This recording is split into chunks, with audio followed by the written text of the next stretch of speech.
This woman was once the exalted mother of all dragons, the ruler of countless dragon kin. Yet she disguised herself as a helpless girl about to be attacked by bandits, just to trick a naive demon king like me into saving her. Despite her tearful and pitiful act, I remained unmoved, because once I stepped into her lair, I knew she'd devour me. I was just the 666th demon king on this continent. And as everyone knows, demon kings are destined to be defeated by heroes, so I made a bold decision to quit being the demon king. Instead I resolved to conquer the strongest human empire, and become their king 20 years before the hero's arrival. With great ambition I ventured into the human world, but the patrolling soldiers mistook me for a common bumpkin. While I wondered if they were talking about me, their spears were already pointed in my direction. Pausing for a moment I smiled and introduced myself as Deus. But before I could finish my sentence, a burly knight stepped forward and accused me. "You insolent brat, how dare you use the name of an ancient god? Don't you know this is the capital of the Wilder Kingdom?" I felt a bit puzzled. Is the Wilder Kingdom so powerful? Can I become its king? The knight was shocked at my audacious words. He drew his weapon and aimed it at my head, but a cold glint flashed in my eyes. Humans. A terrifying aura engulfed the entire palace. All the soldiers gathered at the gates, but when they saw me, every single one of them was horrified. At this moment I resembled a demon from hell. Everywhere I passed was littered with corpses. In just a moment, only one paladin remained struggling to hold his ground. I looked at him with great interest. He murmured under his breath, chanting something. "O Creator of the world, grant me the power to vanquish darkness." A divine light descended upon him. He raised his holy sword and unleashed his strongest strike at me. The immense energy swept through the entire castle. But with a light pinch I effortlessly stopped his attack. "Before me don't mention gods." With that I instantly appeared behind him. At the same time I tightly gripped a heart in my hand. And so the paladin fell at my feet in endless terror. Afterward I walked into the final great hall. The knights stood firmly shielding the king. He sat on the throne staring at me with a dark expression. "Who are you really? Are you the master of this kingdom? Let's have a proper conversation." But before I could finish my sentence, a soldier rudely interrupted me. "How dare you speak His Majesty's name?" With a simple snap of my fingers, the group of minions instantly exploded on the spot. The terrified knight wet himself out of fear. I leapt into the air, a pair of wings materializing behind me. In the blink of an eye I stood before the king. "Now can we have a proper conversation?" The king exclaimed, "Whatever you want, I'll give it to you."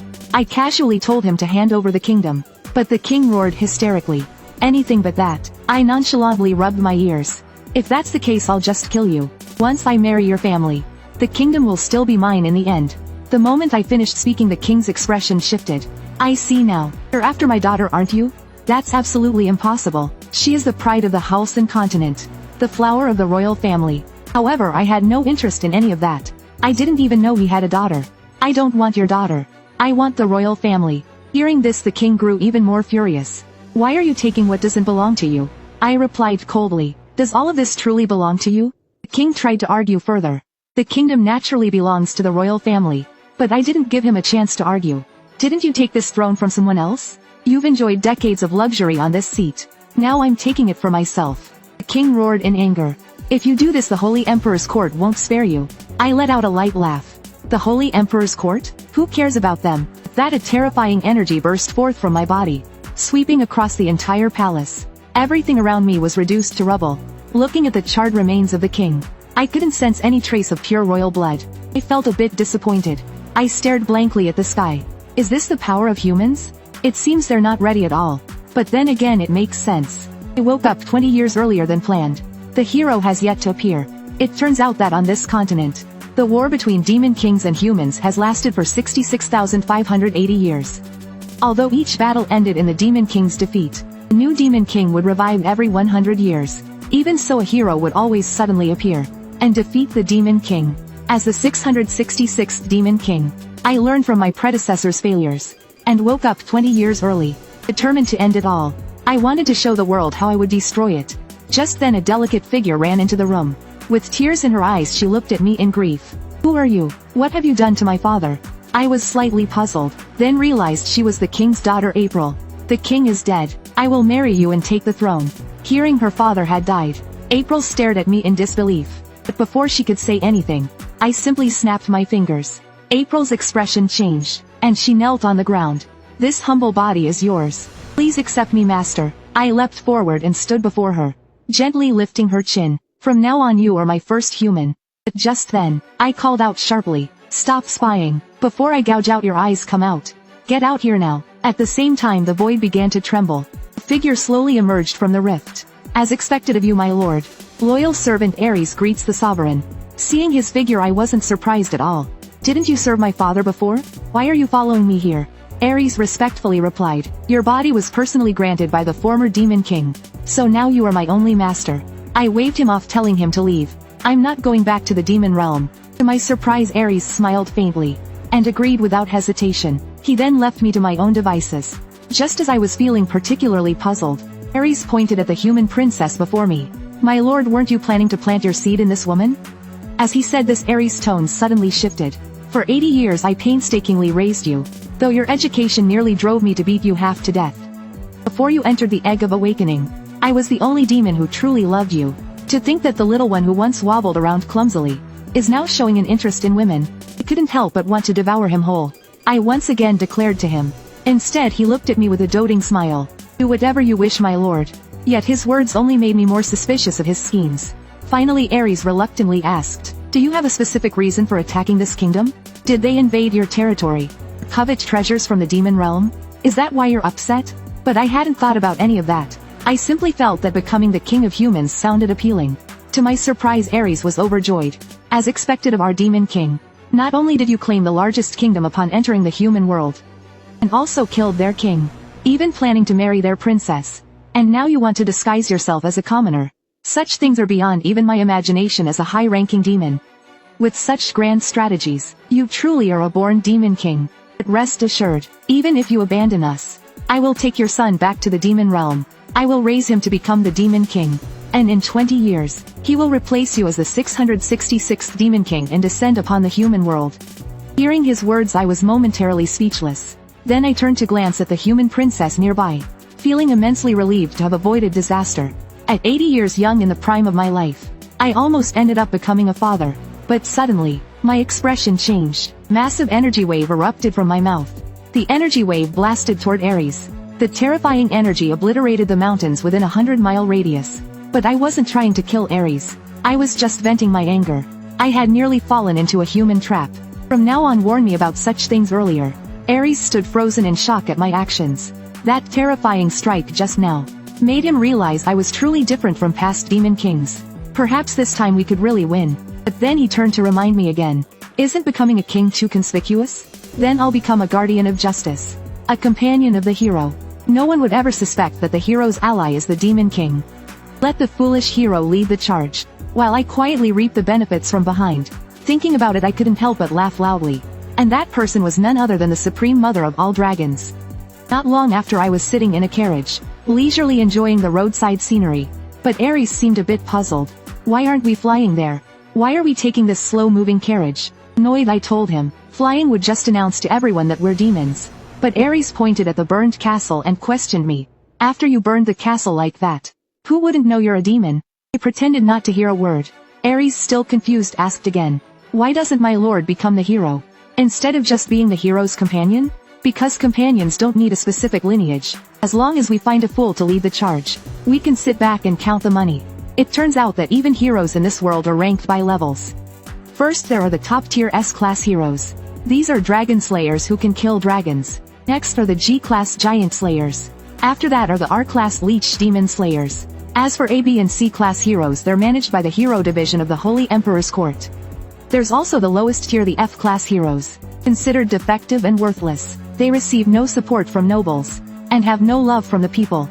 They're treated like rotten vegetables, easily discarded. However, there's something more important than rank for heroes.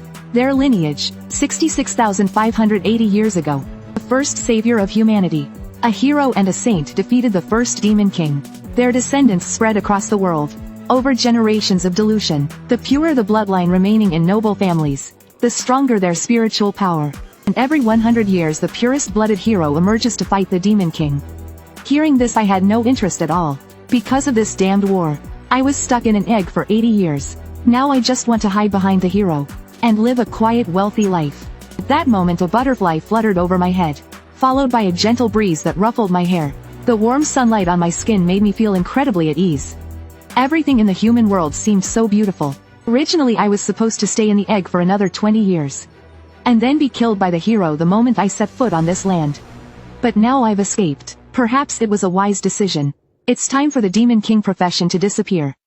I was leisurely enjoying the roadside scenery from Ares' carriage. Ares was still trying to persuade me to return to the demon realm.